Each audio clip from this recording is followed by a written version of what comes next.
Hello everyone, my name is Dr. Darshita Srivastava and in the lecture series for BA, BCom, BSc Foundation course, this is our lecture number 3 which is titled The X by R.K. Narayan. तो सबसे पहले हम author के बारे में जान लेते हैं कि who was R.K. Narayan. तो R.K. Narayan जो थे he is considered as one of the 3 pioneers of Indian English literature along with Mulk Raj Anand and राजा राव. तो आर के नारायण जो थे ये इंडियन स्टोरीज ही कहते थे जिनकी सेटिंग जो है वो इंडिया हो, लेकिन जो लैंग्वेज वो यूज़ करते थे अपनी राइटिंग में वो थी इंग्लिश लैंग्वेज, इसलिए उनका जो लिटरेचर है वो इंडियन इंग्लिश लिटरेचर कहलाता है. इनकी राइटिंग स्टाइल जो है वो काफ़ी ज़्यादा सिंपल है, ह्यूमरस है और बहुत ही ज़्यादा रिलेटेबल है. आर के नारायण ऐसा कहा जाता था कि वो अक्सर बाजार निकल जाते थे in order to search for characters. जो आम व्यक्ति है वही उनके कैरेक्टर्स बनते थे. इनके जो भाई हुए आर के लक्ष्मण, उन्होंने ही कॉमन मैन नाम का एक कैरेक्टर जो है वो इजाद किया था जो कि काफ़ी ज़्यादा न्यूज़पेपर्स में और फिर बाद में भी काफ़ी ज़्यादा पॉपुलराइज हुआ. आर के नारायण का जन्म हुआ था मद्रास में, जिसको आजकल हम चेन्नई कहते हैं, इन द ईयर 1906. इनका पूरा नाम था रासीपुरम कृष्ण स्वामी अय्यर नारायण स्वामी, जिसको इन्होंने शॉर्ट कर दिया आर के नारायण में, ताकि जो जनता है उनका नाम ईजिली रिमेम्बर कर पाए. इन्होंने अपना बचपन जो है वो चेन्नई में ही बिताया और इनका पालन पोषण जो है इनकी दादी माँ ने किया, जिसके कारण बचपन से ही उन्होंने जो इनको स्टोरीज सुनाई माइथोलॉजीज़ की और भी जो भी दादी नानी की कहानियाँ होती है वो उनके जहन में बस गई, जिसके कारण राइटिंग में उनका काफ़ी ज़्यादा इंटरेस्ट बढ़ गया और फ्यूचर में उन्होंने डिसाइड किया कि that he will pursue being a writer. इन्होंने मैसूर के महाराजा कॉलेज से बैचलर ऑफ आर्ट्स डिग्री ली, जिसके बाद इन्होंने एज ए टीचर काम किया, पर टीचर उनकी ट्रू कॉलिंग नहीं थी, इसलिए उन्होंने इस जॉब को क्विट कर दिया और राइटिंग को फुल टाइम परस्यू करने लगे. आर के नारायण को काफ़ी सारे रिजेक्शंस का सामना करना पड़ा until his first novel was published. इन्होंने 1934 में राजम नाम की लड़की से शादी की. अनफॉर्चुनेटली राजम जो उनकी वाइफ थी उनकी डेथ हो गई 1939 में, जिसके बाद ये काफ़ी ज़्यादा हार्ट ब्रोकन हो गए और इनके नॉवेल्स में भी आप वो पेन फील कर पाएंगे, जो एक लोनलीनेस वो फील करते थे और इनको किसी और से कभी लगाव नहीं हुआ. इसके बाद इन्होंने कभी कोई शादी नहीं करी और इनकी एक ही बच्ची थी जिसकी अपब्रिंगिंग में इन्होंने अपना सारा जीवन बिता दिया. इन्होंने अपनी मेजॉरिटी जो लाइफ है मैसूर में बिताई until the year 2001 when he passed away in Chennai at the age of 94. अब जो वर्क्स हैं आर के नारायण के हम उस पर फोकस करते हैं. स्वामी एंड फ्रेंड्स जो है वो इनका फर्स्ट नॉवल था which was published in the year 1935. इस नॉवल में इन्होंने मालगुडी नाम के एक फिक्शनल टाउन को क्रिएट किया जो कि बहुत ज़्यादा पॉपुलराइज हुआ. इसके बाद इस नॉवल को टीवी सीरीज में कन्वर्ट किया गया जिसका नाम रखा गया मालगुडी डेज. मालगुडी डेज जो है उसमें मेन कैरेक्टर जो है वो स्वामी है और कैसे वो एडवेंचर्स करता है मालगुडी नाम के शहर में वो इसमें बताया गया है. और इसके जो एडवेंचर्स हैं वो काफ़ी ज़्यादा बच्चों को और टीनेजर्स को अच्छे लगे, इसलिए ये नॉवल जो है वो चिल्ड्रन में बहुत ज़्यादा पॉपुलराइज हुआ. इनके अदर नोटेबल वर्क्स जो हैं उसमें सबसे पहले आता है the bachelor of arts which was published in 1937. इसमें इन्होंने एक अंडर ग्रेजुएट जो एक कैरेक्टर है जो अपनी ग्रेजुएशन पूरी करता है किस तरह से, उसके स्ट्रगल के बारे में बताया है. His another novel is the dark room 1938 जो उन्होंने एक फीमेल के पर्सपेक्टिव से लिखा है और इसमें उन्होंने बताया है कि कैसे महिलाओं को डोमेस्टिक लाइफ में काफ़ी सारी अब्यूज़ के थ्रू गुजरना पड़ता है और वो अपनी आइडेंटिटी को बहुत ज़्यादा क्रश्ड फील करती हैं और अपनी लाइफ जो है वो दूसरों के अकॉर्डिंग जीती रहती हैं. His another novel was The English Teacher which was published in 1945. ये नॉवल जो है वो सीक्वल था उनके नॉवल बैचलर ऑफ आर्ट्स का. इस नॉवल में उन्होंने बताया कि कैसे जो कैरेक्टर है उसने अपनी ग्रेजुएशन कंप्लीट कर लिया है and now he is employed as a teacher. अब इसके बाद इन्होंने चूँकि इनकी वाइफ की डेथ हो गई थी तो उसका काफ़ी ज़्यादा इम्पैक्ट था इनकी लाइफ में, तो इस नॉवल में उन्होंने जो अपने वाइफ के लॉस का जो पेन है उसको चैनलाइज किया है और आप नॉवल में फील कर पाएंगे कि आर के नारायण किस प्रकार के मेंटल स्टेट से गुजरे होंगे. इसलिए इस नॉवल को उनका मोस्ट ऑटोबायोग्राफिकल वर्क भी कंसिडर किया जाता है. इनका एक और नॉवल आया मिस्टर संपत जो कि 1949 में पब्लिश हुआ था. इस नॉवल में उन्होंने प्रिंटर की लाइफ के बारे में बताया है. फिर अनादर इनका नॉवल आया the financial expert in the year 1952 जिसमें जो मेन कैरेक्टर है वो है मरक गया who is a financial expert in the town of Malgudi. इनका मोस्ट फेमस नॉवल जो है वो है the guide which was publish in the year 1958। इस नॉवल पर एक बहुत ही अच्छी मूवी भी बनी जिसमें देवानंद साहब और वहीदा रहमान जी ने मेन कैरेक्टर्स का रोल प्ले किया। इस नॉवल के बाद ही आर के नारायण जी को साहित्य अकेडमी अवार्ड से सम्मानित किया गया और उनकी फेम जो है वो एकदम से बढ़ गई। आर के नारायण सिर्फ नॉवेल्स ही नहीं लिखते थे, इनके कुछ शॉर्ट स्टोरी कलेक्शंस भी हैं जो काफ़ी ज़्यादा फेमस हुए, जिससे Malgudi days and astrologers day etcetera. जैसे कि मैंने आपको बताया कि आर के नारायण की जो अपब्रिंगिंग है वो उनकी ग्रैंडमदर ने की थी, जिसके कारण जो माइथोलॉजीज़ है महाभारत रामायण की वो हमेशा से उनके मन में बसी रही। इसी के कारण उन्होंने इंग्लिश में इसका अपना एक वर्जन निकाला, महाभारत और रामायण दोनों का। आर के नारायण ने माई डेज नाम की एक किताब निकाली जिसमें उन्होंने अपनी राइटिंग जर्नी और लाइफ की जर्नी को बहुत अच्छे से डिस्क्राइब किया है। आर के नारायण जो है वो अपनी सिंपल एलिगेंट प्रोज स्टाइल के लिए जाने जाते हैं। वो ज़्यादा कॉम्प्लिकेटेड चीज़ें यूज़ नहीं करते। वो ऐसे नॉवेल्स लिखना चाहते थे जो ऑडियंस को रिलेटेबल लगे, तो वो कैरेक्टर्स भी ऐसे यूज़ करते थे जो इनको आप एनकाउंटर कर सकते हैं अपनी डे टू डे लाइफ में। और उनके जो लैंग्वेज होती थी वो भी काफ़ी ज़्यादा सिंपल होती थी ताकि इंसान जो है उसको बहुत ईजीली समझ पाए और ईजीली रिलेट कर पाए। इनको अपने लिटरेरी वर्क के लिए पद्म विभूषण और पद्म भूषण से सम्मानित भी किया गया। Now let us focus on our topic the axe by R K Narayan. The axe का मीनिंग होता है कुल्हाड़ी। द एक्स जो है वो एक शॉर्ट स्टोरी है आर के नारायण के द्वारा, जिसमें जो मेन कैरेक्टर है वो है वेलन।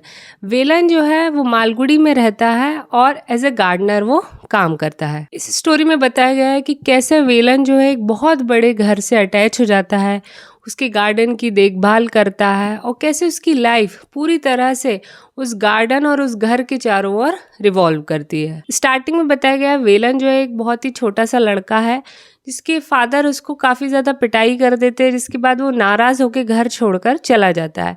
जब वो घर छोड़कर चला जाता है तो वो कहाँ आ जाता है, he comes to Malgudi. Malgudi जो है एक नियर बाई टाउन बताया गया है वेलन के विलेज से। मालगुडी में आकर वो काफ़ी ज़्यादा भटकता रहता है until he finds a home. भटकते भटकते वेलन जो है वो एक एस्ट्रोलॉजर से मिलता है जो कि उसको बताता है कि तुम बहुत बड़े घर में अपनी ज़िंदगी गुजार दोगे। अब चूंकि वो अपने पिता से नाराज होकर भागा था तो यहाँ वह भटकता रहता है until he finally reaches a very big house where he is employed as the assistant to a main gardener। इसमें एक टेक्सचुअल रेफरेंस है जिसको मैं रीड आउट कर देती हूँ। Valen had no knowledge of plants. He only knew they were green. But as the days went by, his hands learned the feel of the earth। तो इसमें ये बताया गया कि वेलन को कोई शुरू से ज्ञान नहीं था गार्डनिंग का, उसको बस इतना पता था कि पेड़ जो है वो हरे होते हैं। तो ये बताया गया है कि कैसे वो अपनी लगन से धीरे धीरे एक बहुत अच्छा गार्डनर बन जाता है। तो किसी भी चीज़ की जब आप स्टार्टिंग करते हैं हमें इनिशियली कुछ पता नहीं होता, पर जैसे जैसे हमारा उसके प्रति लगाव बढ़ता है, पैशन बढ़ता है, तो हम उसके बारे में ज़्यादा से ज़्यादा सीखते जाते हैं। Transformation of the garden. Velan जो है वो अपने आप को पूरी तरह से डिवोट कर देता है गार्डन की देखभाल के लिए। वो एक एक पौधा, एक एक पेड़ के बारे में जानकारी इकट्ठी करता है, उसको समझता है और अपने बच्चों की तरह वो उनका ध्यान रखने लगता है। उसकी पूरी लाइफ जो है अब उन पेड़ों की देखभाल में ही गुजरती चली जाती। उसकी स्किल्स वो है वो उन पे वर्क करता है धीरे धीरे, जिसके कारण जो ओनर है हाउस का वो जो है वो वेलन पे काफ़ी ज़्यादा ट्रस्ट करने लगता है। गार्डन जो है वो एक सिंबॉलिक है वेलन की पर्सनल लाइफ का। जिस प्रकार से गार्डन धीरे धीरे ग्रो करता है उसी प्रकार से वेलन भी अपनी पर्सनल लाइफ में ग्रो करता है। वो काफ़ी सारे जो चैलेंजेस उसने फेस किए उनको ओवरकम करता है और एक अपना स्पेस बनाता है जिसमें वो खुद को नर्चर करता है। जिस प्रकार से वो गार्डन को नर्चर करता है उसी तरह वो खुद को भी नर्चर करता है धीरे धीरे। The decline of the big house. जैसे कि हम जानते हैं किसी भी चीज़ का अगर उत्थान हुआ है तो पतन निश्चित तौर पर होगा। तो इस स्टोरी में बताया गया है कि कैसे इतना बड़ा घर जो है वो धीरे धीरे डाउनफॉल की तरफ चला जाता है। जो ओनर होता है वो बुजुर्ग होता चला जाता है, फिर कई और ओनर्स आते हैं जो उस हाउस को खरीदते हैं, बेचते हैं, जिसके बाद वो हाउस जो है वो डायलापिटेटेड कंडीशन में आ जाता है। उसकी हालत एकदम जर्जर हो जाती है, कोई ध्यान देने वाला नहीं होता। लेकिन जो गार्डन है वो अभी भी अच्छा रहता है क्योंकि वेलन उसका पूरी तरह से ध्यान रख रहा है। गार्डन जो है एक्चुअली वेलन के लिए घर जैसा हो जाता है। उसको घर से ज़्यादा जो है गार्डन में घर जैसा फील होता है। The x and the valence displacement. फिर क्या होता है, जैसे जैसे एज बढ़ती जाती है वेलन भी अब बुजुर्ग हो चलता है और जो घर है उसके नए ओनर जो है वो डिसाइड करते हैं कि वो घर को बेच देंगे। He is not very much attach to the house the way the previous owner was.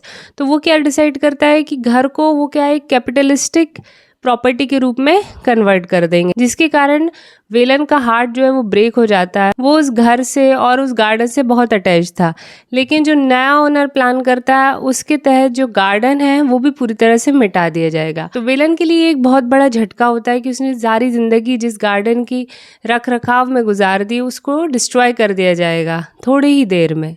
तो हाउस को डिसमेंटल करने के लिए जब लोग बाग आते हैं और वो एक्स लेकर आते हैं, कुल्हाड़ी लेकर आते हैं, तो वेलन जो है वो एकदम से हिल जाता है अंदर तक। उसने जो पेड़ पौधों से नर्चर कर करके बड़े किए थे उनको काटने का समय आ जाता है, जो कि वेलन के लिए एक सेंस ऑफ एंडिंग है। उसके लिए वो ये भी है कि वो खुद का भी पर्पस जो है उसका लाइफ का वो ऐसा लग रहा था जैसे एंड हो गया है। और जो गार्डन में जो पेड़ लगे हुए हैं उनकी हेल्पलेसनेस को वो अपनी हेल्पलेसनेस से रिलेट कर पाता है। वो भी उसी तरह से लाचार फील करता है जिस प्रकार से जो पेड़ है गार्डन में वो फील कर रहे हैं। इसमें एक टेक्सचुअल रेफरेंस है, the first stroke of the x sounded the nail of everything Velan had lived for. तो जैसे ही कुल्हाड़ी का पहला जो स्ट्राइक है वो होता है पेड़ पर, वो डिफाइन कर देता है कि वेलन का भी अब समय आ गया है कि उसकी लाइफ का पर्पस भी अब एंड हो चला है। वेलन्स फाइनल एक्सेप्टेंस। वेलन धीरे धीरे जो है इस चीज़ को स्वीकार कर लेता है कि उसके सारे पेड़ जो है उसने इतने दिल से जिनको उगाया है उनको काट दिया जाएगा। एक के बाद एक जो है उसके पेड़ गिरा दिए जाते हैं और वेलन अंदर ही अंदर इस चीज़ को एक्सेप्ट कर लेता है। Although he is very much heart broken, ये इस चीज़ को सिंबलाइज करता है कि लाइफ जो है वो इम्परमानेंट है, इसमें कुछ भी परमानेंट नहीं। आप कितना भी पैशन लगा लें, कितना भी डेडिकेशन लगा लें, एक ना एक दिन हर चीज़ को ख़त्म हो ही जाना है। जैसे इसमें एक एग्जाम्पल आता है कि जिस प्रकार से लॉर्ड कृष्णा ने एक द्वारका नगरी बसाई थी, बहुत ही ज़्यादा सुंदर थी वो, पर एक समय आया जब वो इतनी सुंदर नगरी भी डूब गई।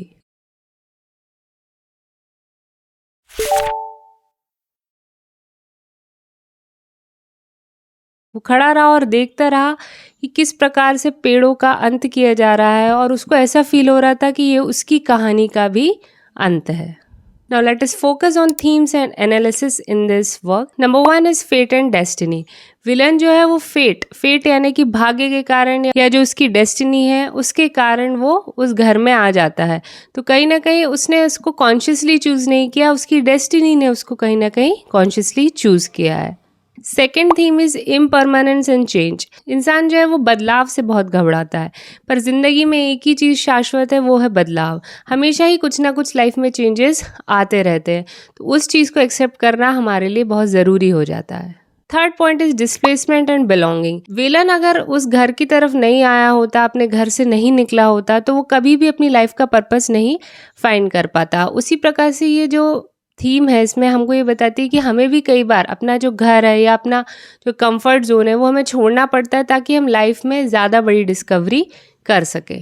सिम्बॉलिज्म ऑफ एक्स जो है वो रिप्रेजेंट करती है कि चेंज जो है वो काफ़ी ज़्यादा हार्श होता है, बट इट इज़ अनअवॉइडेबल। चाहे वो विलन की लाइफ में हो, चाहे वो पेड़ों की ज़िंदगी में हो, उसी तरह हमारी लाइफ में भी जो चेंज है वो हमें बहुत ही ज़्यादा कड़वा लगता है, but it can not be avoided. और अच्छा यही होगा कि हम उसे एक्सेप्ट करें और लाइफ में इवॉल्व कर जाए। Conclusion, R K. नारायण की जो ये स्टोरी है द एक्स, वो काफ़ी ज़्यादा पॉइगनेंट है और सिंपल गार्डनर की जो एक स्टोरी है उससे हम इसमें डीप फिलोसफिकल मीनिंग्स निकाल सकते हैं कि कैसे लाइफ जो है वो इम्परमानेंट है, उसमें चेंज जो है वो हम सबकी ज़िंदगी में आता है, उसी तरह से उस गार्डनर की लाइफ में भी आया। सिंपल प्रोज स्टाइल के थ्रू आर.के. नारायण ने बताया कि कैसे वेलन जो है एक अपनी इनर जर्नी की तरफ निकल पड़ता है। एक छोटे से बच्चे से लेके एक बूढ़ा आदमी जब वो बनता है तो कैसे उसकी लाइफ में चेंजेस आते जाते हैं और जिनको वो कंट्रोल नहीं कर पाता है, और जो मेलनकली या दुख जो वो फील करता है वो रीडर भी फील कर पाता है। Now let us focus on some MCQs. Number 1 is why did Velan leave the village? Option A is to escape a debt, कोई कर्ज को एस्केप करने के लिए, to avoid an arrange marriage, option B option C is to seek employment and option D is to join the army. तो answer है C, to seek an employment. उसको घर से निकाल दिया जाता है तो अपनी ज़िंदगी आजीविका चलाने के लिए वो मालगुड़ी की तरफ आ जाता है। Second MCQ is what job did Velan initially take up at the big house. Initially Velan क्या जॉब करता है उस बिग हाउस में? Number 1 is cook, number 2 is gardener, option C is security guard and option D is driver.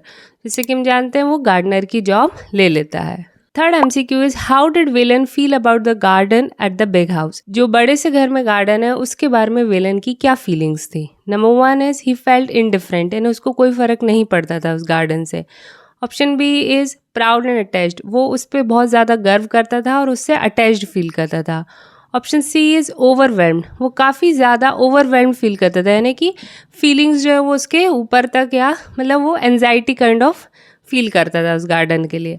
Option D is frustrated, वो irritated feel करता था उस garden की केयर करने में। तो करेक्ट आंसर है option B, proud and attached. Velan जो है वो काफ़ी ज़्यादा गर्व फील करता था उस गार्डन के प्रति, उसने जो मेहनत की और इस कारण से वो उस गार्डन से काफ़ी ज़्यादा अटैच्ड भी था।